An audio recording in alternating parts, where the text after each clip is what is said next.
Бүгін сіздерге осындай қызыл барқыт тортының рецебін ұсынамын, міндетті түрде видеоны қараңыздар. Кремін дайындаймыз. 33-35% сливкиді пайдаланамыз. Міндетті түрде сливки салқын болу керек. Бір күн бойы тоңазытқышта тұрған дұрыс. Жақсылап тұрып араластырамыз. Енді қоюлана бастаған кезінде творожный сыр салып, тағы да жақсылап тұрып араластыратын боламыз. Көп араластыруға болмайды, қыздар, шамамен 2-3 минут қана. Егерде көп араластырсаңыздар, крем іріп кетуі мүмкін. Міне өзінің формасын ұстады. Біздің креміміз дайын. Тоңазытқышқа салып қоятын боламыз. Енді біз бисквитін дайындайтын боламыз. Ол үшін 3 жұмыртқаға қантымызды салып, жақсылап миксермен араластырамыз. Біздің миксеріміз құрғақ, тап-таза болу керек, қыздар. Жақсылап араласып болғаннан соң аппақ болу осылай ағару керек. Бөлме температурасында тұрған сары майды және де сұйық май қосамыз. Қыздар, менің сұйық май қосқаным видеода көрінбей қалыпты.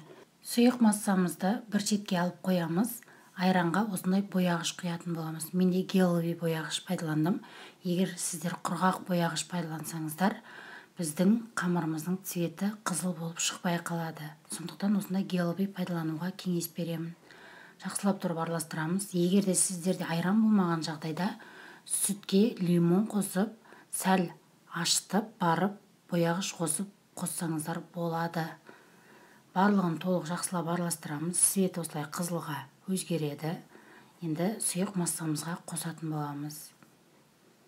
Осылай қосып болғаннан соң араластырмаймыз.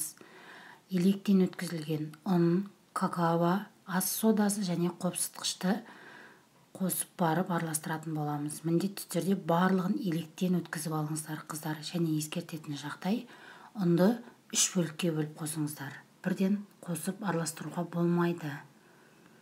Егерде ұнды бірден салып жіберсеңіздер, көрсетілген грамда, ол кезде сіздердің қамырларыңыз дұрыс араласпай қалуы мүмкін. Піскен кезде арасы шикі болып қалуы мүмкін. Сондықтан осы жағдайды міндетті түрде ескеріңіздер, қыздар. 3 бөлікке бөліп қосыңыздар. Міне біздің қамырымыз дайын болды. Дәл осылай болып шығу керек, қыздар. Енді міндетті түрде пешімізді қыздырып, тапамызға 2 немесе 3 бөлікке бөліп пісіріп алсаңыздар болады. Мен 2 бөлікке бөліп пісірдім. Менің пісірген тапамның формасы 26 см. Міндетті түрде тапамыздың шетін сары маймен майлауды ұмытпаңыздар, қыздар. Қызып тұрған пешке салып 30-25 минутта пісіріп аламыз. Міне біздің бисквитіміз пісті. Күмпей пісіп тұрған жерін кесіп алып тастасаңыздар болады. Бетін сәндегенге керек болады. Жаңағы дайындаған кремімізді жағатын боламыз. Негізі, қыздар, формаға жинаған дұрыс, бірақ мен осылай жинағанды жөн көрдім. Жақсылап тұрып кремді жағамыз. Содан соң екінші бөлігін орналастырып, тағы да бетіне кремді асықпай толық жағып шығатын боламыз. Біз кремнің жарты бөлігін алып қалуымыз керек.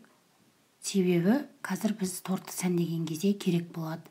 Толықтай барлығын жағып болғаннан соң міндетті түрде тоңазытқышқа 2 сағатқа қойып аламыз. Тоңазытқыштан шығарғаннан соң жаңағы алып қалған кремімізді жағып, жақсылап толықтай жағып аламыз, асықпай әдемілеп. Блендер немесе оқтаумен де езіп алуға болады. Жаңағы күмпиіп тұрған жерімізден алған корждарымызды майдалап, осылай шетіне, жанына, бетіне сеуіп әсемдесеңіздер болады, қыздар. Толықтай әсемдеп болғаннан соң тоңазытқышқа 1-2 сағатқа салып алыңыздар. Міне біздің тортымыз дайын болды. Өте жұмсақ болып шықты. Ең бастысы биік және дәмді болып шықты.